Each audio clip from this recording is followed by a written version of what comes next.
خب بدونه که اکا گلوان ما را استقبال کردن که درخواست سخت پسرشون و خودشان هم مخلص من بودن و خانه آوردن و دیدم که در نزد خانه اشان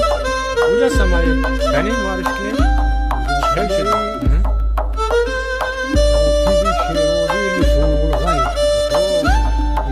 بهترین غزل سراهای مشهور دنیا شاهدی بودیم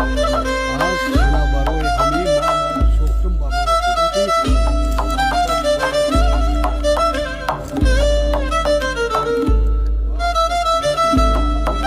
از محبت زیاد شما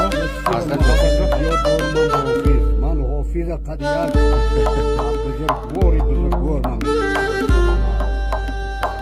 در اینجا نوشتم